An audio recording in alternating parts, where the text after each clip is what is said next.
ทางบอสสิออกมาแจ้ง FC พี่น้องเลย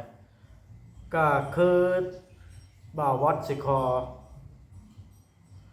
ยุติเรื่องทานหมอพี่น้องเลยเอาไว้ก่อนจังใดก็ได้บ่าวบอสนี่สิขออนุญาต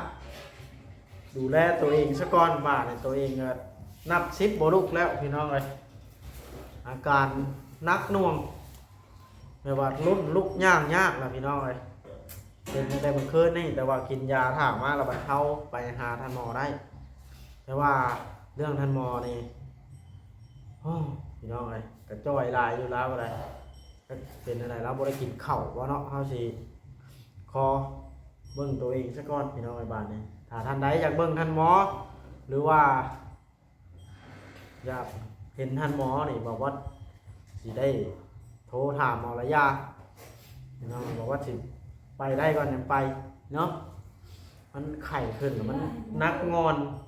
ไข้นี่พี่น้องปวดกระโตแล้วก็ตันดัง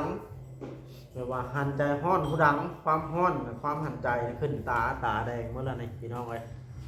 เนาะนะบอกว่าคอภาพพี่น้องเอฟซีจักเล็กจักน้อยเป็นกำลังใจทางบอกว่าเด้อพี่น้องบอกว่ากับไข่เป็นครอบครัวพี่น้องเลยลูกสาวแล้วก็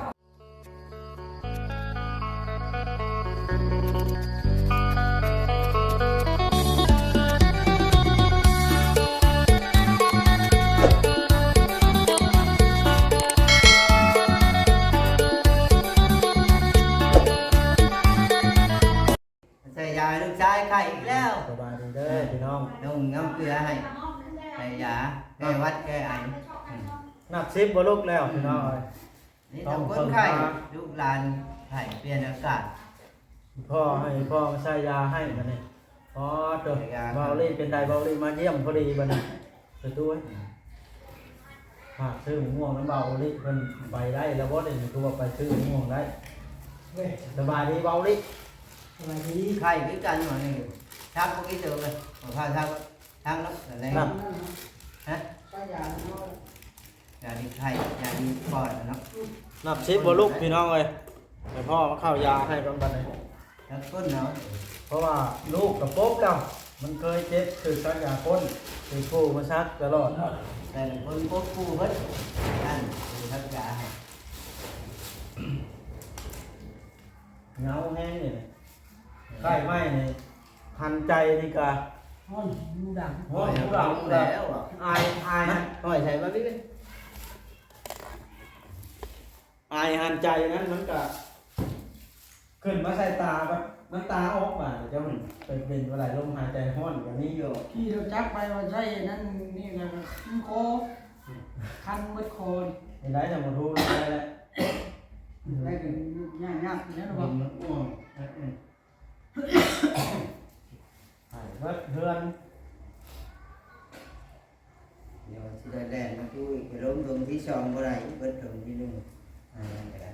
ลมบ่ไหลก็ได้โทรกันหายก่อนเนาะมองไปเสียดไว้แล้วนี่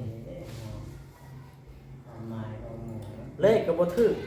บอกเลขก็ได้ฮะมันออกเลขนะยิงออก63เนาะว่า ตรงกลางก็32 ข้าง กลา ล่าง ง เป็น ละ เส้น 32 น้ำตาลบอกแล้วพันหนึ่งหางูก็เดินเอาแล้วแต่งชื่อเลยได้แทงเงินเอาไว้พันสองที่สอง นี่ล่ะพี่น้องเอ้ยเล็กน้อยน่ะย่านขนาดย่านอีพ่อนี่ มาพี่มั้ย เป็นยังย่านเพราะว่าเราซักยาให้ แกก็ได้ต้นขึ้นนะ แม่เลย แม่อยู่ตรง ปี นี้ หอดเล็กน้อยเนาะพบไปแล้วเนาะเห็นถูกตะขับให้ยา เขามือยา เราชิโน่นี่เดี๋ยวนี้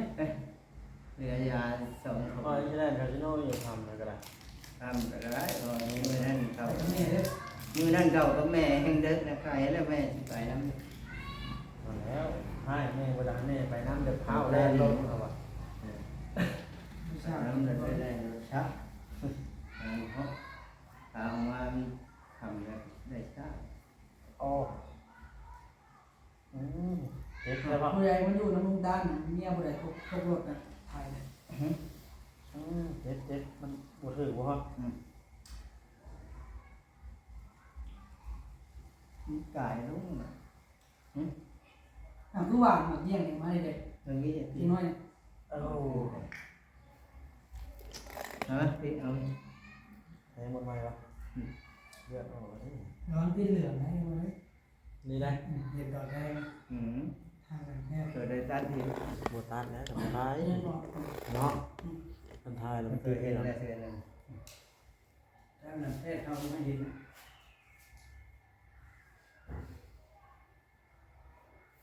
กำนั่นน่ะ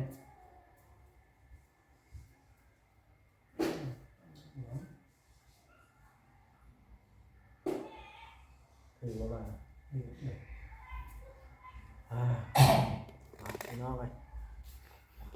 พอก็ได้แต่ค่าอัน ค่าคนไข่นี่ลูกมือนี่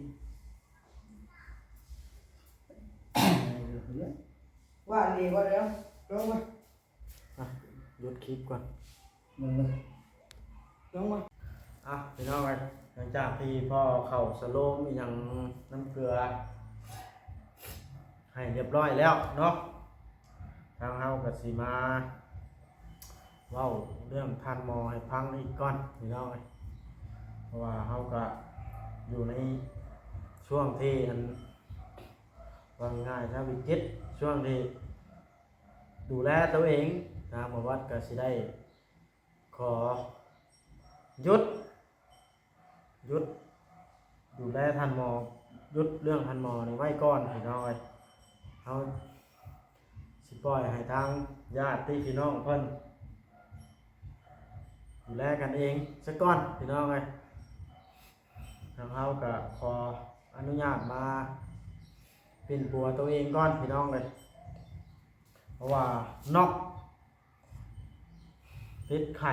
ติดทั้งลูกทั้งเต้าเมื่อเทือนติดมาจากเบาลิแล้วก็เบาลิกับลูกเพิ่นก็ติดไข่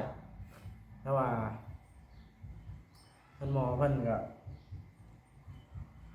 บ่เป็นไข่พี่น้องเอ้ยเพิ่นสิเข้าลายแห้งพี่น้องเอ้ยเงือดทางหมู่บ้านก็ได้เงือดแห้งคนจ้อยแท้แล้วบัดกินข้าวหลายแห้งกินหลายกว่าบ่ว่าช่องเทื่อผมพี่น้องเอ้ยเป็นจังไดจังจ้อยกินข้าวหลายมันน่ะเนาะไอ้น้องเราค้านป้อนแล้วเรากินเองว่าหรือว่าจังไดพี่น้องเอ้ยแล้วกินก็คือมีเป็นไข่เป็นหยังนะเขามาป้าให้เรากินเองโลดล้อมคำให้ก็พอเรากินบ่ได้ก็บ่ต้องกินเพราะว่าเราเคลื่อนได้ปกติอยู่เด้พี่น้องเพราะว่าเรานี่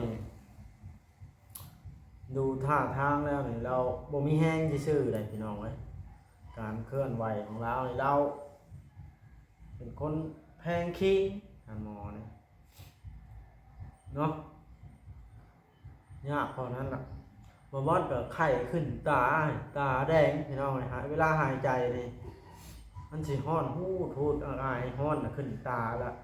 เฮ็ดให้ตาแดงแล้วก็น้ำตาไหลเหงื่อออกนะพี่น้องเพราะว่ามันไข่เด้ว่าสิบ่ไข่แล้วก็ไข่พี่น้องไอ้บ่วิดเล็กน้อยแต่นิ้วโค้งเวลาพอเข้ามาเพราะว่าเคยอันนั้นเราเคยชักยาให้เขาเด้เขาหลับเขาให้ย่านปูบีแล้วเขาก็ได้เนาะ มีแต่ว่าท่านใด FC ที่อยากดูทันหมอพี่น้องเลยในระยะช่วงนี้นี่ก็หยุดก่อนพี่น้องเลยเอาไปถ่ายบ่ได้อยู่ระหว่างการพักพื้นงั้นไปแข่งแดดตากลมเหรอมันอาการเฮานี่กำเริบเหรอเฮาก็เจ็บคอนักพี่น้องเลยคัดจมูกหรือคัดตาพร้อมโอ้ยปวดกระโตพี่น้องไข่จักไข่ยี่ห้อใดข้านตีนข้านย่างนักงอนอีกลายอันโฮมกันจนพ่อลูกข่อยจังนอนมืดมือมืดเว้นบ่ลุกบ่ได้แห่งได้หยังโอ้ลูกเสียงเงินวาดอยู่บัดนี้พี่น้องเลยเนาะ จังใดก็ทางบวัดก็มาแจ้งสำนี้แหล้วพี่น้องบ่ได้แจ้งลงลายหรอกแต่ว่าเรื่องชาวแตงอ่อนน่ะเฮาก็ขอโทษขออภัยนำอยู่พี่น้องเอ้ยเพราะว่าเฮาก็คัดของหลายอย่างบ่ได้ไปร่วมบุญน้ำเพิ่นนี่แต่ไปโมแล้วมาเพราะว่ามันคือว่าละเรื่องมันก็ได้ยุ่งยากพี่น้องเอ้ยนั่นเลยทางลูกก็มาแล้วพี่น้องเอ้ยแม่เพิ่นยั่วออกไปไข่อ้ายบ่ไข่ลูกบัดผู้น้องบัดไข่ผู้ที่ไข่นะพี่น้องคนในตระกูลหรือว่าในเฮือครอบครัวตระกูลลูกของพ่อบอกว่านะ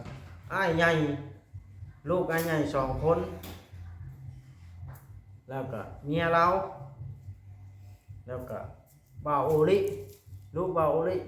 ลูกบ่าวบอสไข่นะพี่น้องเอ้ยเด้อลูกชายนี่สบายดีลูก สวัสดี บุกกว่าเราบัวไข่พี่น้องไอ้ลูกชายเนี่ยยังหันเดี๋ยวมันลงเขียนมันเตะบานไปเดินเพื่อนเนี่ยบานไทยตะกี้ อันนุ่งทู บานนังครูดิไปมันเอาเราอยากกันโหทางน้องก็ได้มาพ่อแม่มาช่องแล้วยัน สวัสดีเขากำลังจะเล่นข้าวนะ ทีหนึ่งข่าวแรงวะเป็นไรล่ะหันแน่แล้วสบายดีล่ะก็ได้ล่ะอยากกินยังอยากกินยัง ได้กินแล้ว มัวจะกินหยังเหลือไข่ดิหน้าพอภาพอันโอซื้อมาแล้วหมกม่วงไปเบิ่งนะแม่ในตู้ กินมาลูกแม่ป้านะหมูม่วงซุปนะ ไปขายเบิ่งขวาไปอย่าเตะลูกอย่าเตะเมื่อกี้ต้องเมื่อนอนอยู่เพื่อนปู่เด้อมันจะหมกเป็นไข่เด้อมานอนน้ำพ่อนี่บ่ได้อย่ามันติดน้องกับไข่พ่อกับไข่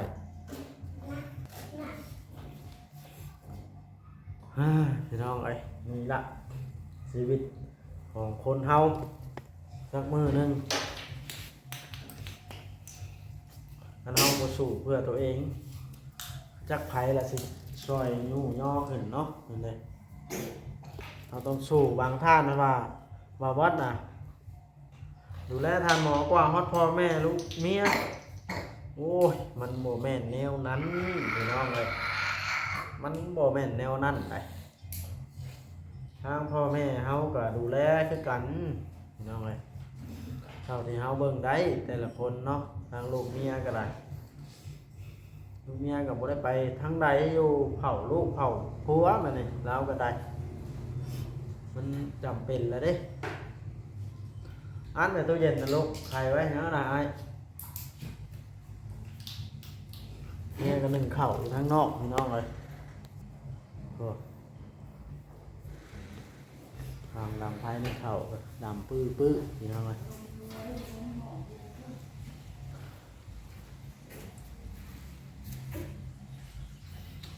เราใช้น้ำก๊อกเราใช้อ่างน้ำเบาโอลิเนาะเพิ่นมีอันแท่งน้ำเอาเลยต่อน้ำเพิ่นมาใช้พี่น้องเลย หลับเมื่อยนะลูกเมื่อยแล้วน้องมาคว้านลูกมึงในตาลอยเบิ่งค่ะตุ่นเดี๋ยวลูกเอ้ย ค่ำมืดแล้วพี่น้องบ้านในได้ใต้ไพ่แล้วคลิปนี้ก็สิจบคลิปลงเพียงเท่านี้ล่ะประวัติก็ออกมาแจ้ง FC พี่น้องเอ้ยว่าย่าน FC ผู้ที่ท่าเบิ่งเงินท่านหมอหนนะพี่น้องเอ้ยจังใดก็ดีเช้าจักเล็กจักหน่อยไปได้เพราะประวัติก็สิไปอัปเดตให้เบิ่งช่วงนี้ก็ปล่อยให้ญาติพี่น้องเพิ่นเบิ่งกันจักก่อนพี่น้องเอ้ยจังใดก็ได้คือเว้นนี้เฮาก็ผม10 โมงนั่นแหละบ่แม่นเว้นเนาะเฮาก็ได้เอาซีนเอาหยังไปให้เพิ่นกินเพิ่นกินข้าวหลายเหลือเกินพี่น้องเอ้ยโอเคพี่น้องเอ้ยฝาก FC เบิ่งคลิปเบิ่งโฆษณาให้บ่บอสหน่อยเด้อพี่น้องฝากเป็นกำลังใจกดไลค์กดแชร์เพื่อให้บ่วัดมียอดวิวเล็กๆน้อยๆพี่น้องไอ้ซอยครอบครัวบ่บอสแน่พี่น้องเอ้ยโอ้ยนี่เข่งบาดเจ็บพี่น้องเอ้ยนี่น้องตีน้องเพื่อนเอาโอเคพี่น้องคลิปนี้ขอจบคลิปแล้วเด้อขอกล่าวคำว่าสบายดีลูกกับทั้งไอทั้งจามพี่น้องเอ้ยก็ลูกย่างวางหนึ่งเลยเบิดมือเป็นบ่ย่างเลยพี่น้องเอ้ยเบื่อเมื่อยแห้งลูกก็ได้ไข้หวัดใหญ่สงสัยนี่ตันดังลูกพ่อก็เริ่มตันดังเว้ายากแล้วนี่เอาโอเคพี่น้องเอ้ยผิดพลาดก็ขอโทษขออภัยนำเด้อ